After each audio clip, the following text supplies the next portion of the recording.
नमस्कार, मैं उन्नीस कुमार। आप देख रहे हैं नई ताकत न्यूज नेटवर्क, जो लगातार उन लोगों की आवाज़ उठाने का कार्य करती है जो दबे लोग हैं। आखिर सरकार एक और बड़े बड़े वादे करती है, दूसरी ओर कहीं न कहीं वो वादे पूरा न होना। और दूसरी ओर बात करें कि जिला स्वास्थ्य अमले को लेकर कहीं न कहीं बड़ा चिंता का विषय बना हुआ है। हमारी जो तस्वीरें देख पा रहे हैं, ये तस्वीरें उन लोगों की है जो वार्ड बॉय है, जो नर्सेज है, जो सबसे अहम भूमिका अपने स्वास्थ्य अमला में निभाते हैं। चाहे डॉक्टरों का सहयोग की बात हो, चाहे मरीजों की दवा को लेकर या उनको देखरेख को लेकर, इन तमाम चीज़ों को लेकर उनसे बात करूंगा कि क्या इनकी आवश्यकता आन पड़ी कि उनको रोड पर आना पड़ा, और मध्य प्रदेश की सरकार कितनी इनके लिए चिंताजनक है। इन सभी चीज़ों पर बात करेंगे। क्या उद्देश्य आज के रैली निकालने का? ये उद्देश्य ये है कि जब हमने 8 महीने की महामारी में हमने काम किया है, और ये महामारी कोई ऐसी छोटी मोटी महामारी नहीं थी। 47 में जब युद्ध वॉर का टाइम था, एक ऐसी महामारी से हमने लड़ा है और उससे हमने जीत हासिल की है, और अभी पूरी तरह से वो ख़त्म भी नहीं हुई है। और इसी के बीच में आप कुछ लोगों को बांट करके आधा अधूरा करके निकालने की कोशिश कर रहे हैं, जो कि बहुत ही गलत है। सरकार हमेशा मंच पर चढ़ करके आप बड़े बड़े वायदे कर देते हैं, बड़ी बड़ी चीज़ें बोल देते हैं। हम किसान विरोधी नहीं हैं, हम गरीब विरोधी नहीं हैं, जो कि गलत है। अगर आप देखा जाए, यहाँ पर तो कोई अमीर का बेटा काम करने नहीं आया। यहाँ जो काम करने वाले हैं वो कोई ना कोई किसान का बेटा है, कोई बढ़ई का, कोई लोहार का। और 15,000 की सैलरी में आप कोई बहुत बड़ा बिला तो बनाने हम यहाँ आए नहीं हैं। हर किसी को ज़रूरत है, रोजगार की ज़रूरत है, अपने काम की। आदमी यहाँ काम करके अच्छा लग रहा था, एक परिवार की तरह जुड़ गए थे हम एक दूसरे से। और स्वास्थ्य की जो ज़रूरतें हैं, सेवाएं हैं हर जगह पे, जो कि बहुत ही लचर और बहुत ही वाहियात हैं। अब देखा जाए तो ना कोई डॉक्टर है, ना कोई वो है, तो आप जो है उनको भी निकालने की कोशिश कर रहे हैं, जो कि सरासर गलत है। सरकार इन मांगों को बिना किसी देख रेख के, बिना किसी जानकारी के ऐसे ही आप आते हैं और एक लीटर निकाल करके निकालने की बात कर देते हैं। रोड पर क्यों आज आपको आना पड़ा? रोड पर आने का मेन उद्देश्य है कि 2 दिन बाद हमारी जो जॉब है, जो हमारा ये काम है, वो खत्म होने के कगार पे है। तो 1 तारीख से ये खत्म है, सबको निकालने का आदेश आया हुआ है। तो हम चाहते हैं कि सरकार इसे वापस ले।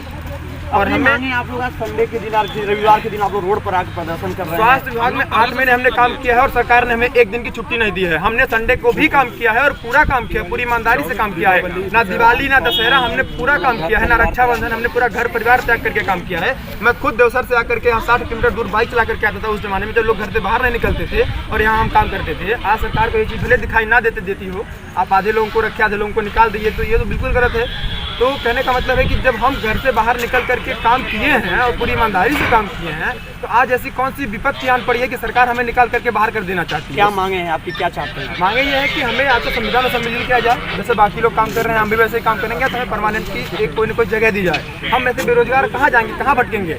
सर परमानेंट हमके ये आपके पड़ोसी जिले हैं, जो पड़ोसी राज्य हैं, छत्तीसगढ़ और राजस्थान, सरकार ने आपको परमानेंट किया जा चुका। जब NRCM वहाँ पर भी लागू होता है, वो भी अपने देश के ही राज्य हैं, पड़ोसी राज्य हैं। जब वो लोग हम लोग को परमानेंट कर सकते हैं, तो मध्य प्रदेश शासन क्यों नहीं कर सकते? क्या रीज़न है?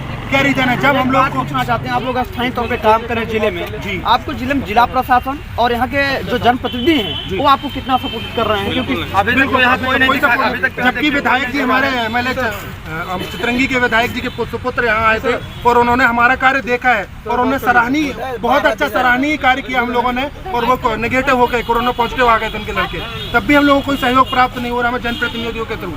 तो हम लोग अब हम क्या कहाँ जाए, आप बताइए। एक कहावत है कि मध्य प्रदेश में जो उनकी क्या की जो बातें हैं उनकी, है ना, कि बात के सॉरी जो रूप है बड़ा है और उनकी जो कहावतें हैं वो भी बड़ी हैं, लेकिन जो धरातल की जो स्थितियां हैं वो जो निम्न स्तर पर शून्य हैं। इस पर भी जो यहाँ की चाहे विधायक, चाहे सांसद हों, विधायक हों या फिर अन्य जनप्रतिनिधि हों, क्या ये कभी आपके स्वास्थ्य अमला में कभी जाते हैं और आपसे कहीं बात चर्चाएं होती है? नहीं होती? चर्चाएं तो होती हैं सर, परंतु एक्चुअली कंडीशन ये है कि जब पूरे देश प्रदेश में स्वास्थ्य व्यवस्थाएं चरमराई हैं, आपको भी मालूम है कितनी सारी वैकेंसियां हैं, मिनिमम 10,000 वैकेंसी फार्मासिस्ट की पूरे MP में है, और ये लोग 350 फार्मासिस्ट रख नहीं पा रहे हैं ये लोग। अब बताइए, स्वास्थ्य व्यवस्था चरमराई नहीं रही होती तो हम लोगों को आकस्मिक चिकित्सा जो भर्ती क्यों किया गया? अगर इनके पास स्वास्थ्य अमला था तो हम लोगों को क्यों भर्ती किया गया? अगर आप लोग परमानेंट या फिर संविधान नहीं विलंब किया गया तो आप लोग की अगली रणनीति की तैयारी क्या है? अगली रणनीति ये है, देखिए कि सड़क पे आएगा जो गरीब होगा, जिसका काम नहीं हो रहा होगा, कोई मर भी जाएगा, सुसाइड भी कर लेगा, तब आप आएंगे छोटे छोटे आंसू बहाने के लिए, दिखाने के लिए हम आपके साथ हैं। लेकिन तब तो वो जा चुका रहा होगा, तो उससे कुछ मिलने वाला तो है नहीं।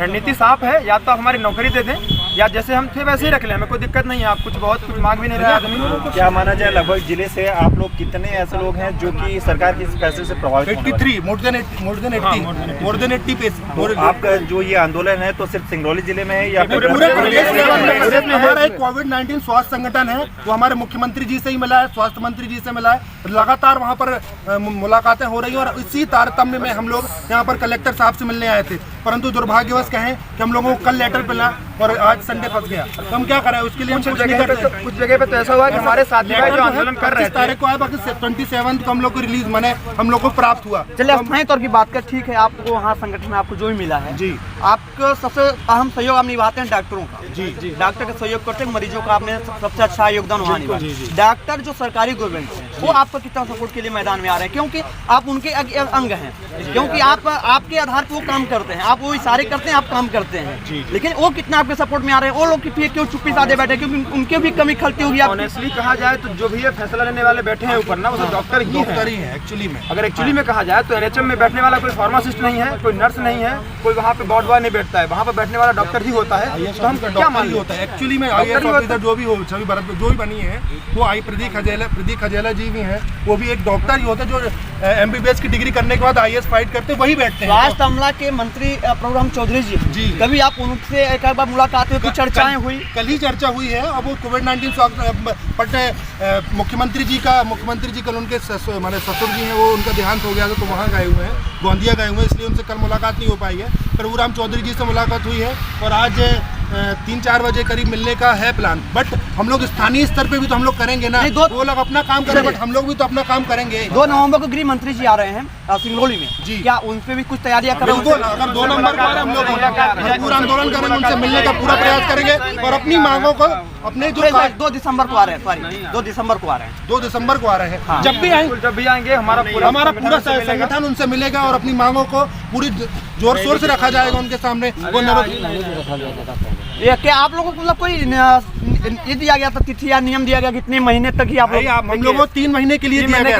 जब 3 महीने के लिए दिया गया तो 3 महीने के बाद आपको निकाल देना चाहिए। हाँ, सही बात है कि नहीं है?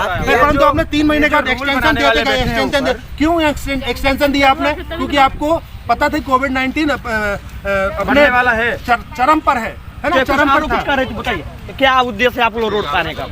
निकालना था। बोलिए 3 महीने के बाद ही निकाल लेते, लेकिन क्या कहते हैं जब उनको जरूरत तभी ना हमको रखेंगे। आज क्या कहते हैं कोरोना थोड़ी खत्म हो गया जो हमको निकाल रहे हैं सर, निकाले तो सबको निकाले, आधे लोग को क्यों निकाल रहे हैं? जो तमाम चीजें हैं कहीं न कहीं एक और जिला प्रशासन की जो व्यवस्थाएं हैं या भी कहें मध्य प्रदेश सरकार की जो व्यवस्थाएं हैं या अब खुलकर सामने आने लगी हैं। यहाँ पर नर्सेज और कहें वार्ड बॉय भी जमकर खुलकर विरोध कर रहे हैं। जो जिला प्रशासन की बात हो या फिर राज्य सरकार की बात हो, न जाने क्यों राज्य सरकार हाथ पर हाथ रख बैठी हुई है। आज लगातार स्वास्थ्य अमला चरमाता हुआ दिख रहा है, लोगों की मौत हो रही है और कहें कि यहाँ पर जो अस्थायी तौर पर प्रतिनिधि है वो भी चुप्पी साधे बैठे हैं। वो बड़े मुश्किल से 1-2 बार स्वास्थ्य अमला अभी जिला चिकित्सालय में भ्रमण करने जाते हैं, फिर भी उनके आंखों देखी और सुने हुई बातों पर भी चुप्पी साध लेते हैं। कहीं न कहीं सभी चीजों का जिम्मेदार यहाँ स्थानीय प्रतिनिधि भी कहलाएंगे और इसके बाद जो प्रदेश सरकार है आखिर इस पर चुप्पी साध लेना। और जो इन लोगों को बताए हैं कि कल 2 दिसंबर को जिस तरह से यहाँ गृह मंत्री आ रहे हैं, इनसे मिलने का ये लोग प्रयास करेंगे। क्या कुछ होता है देखते रहिए। पूरी रिपोर्ट में हूं कुमार।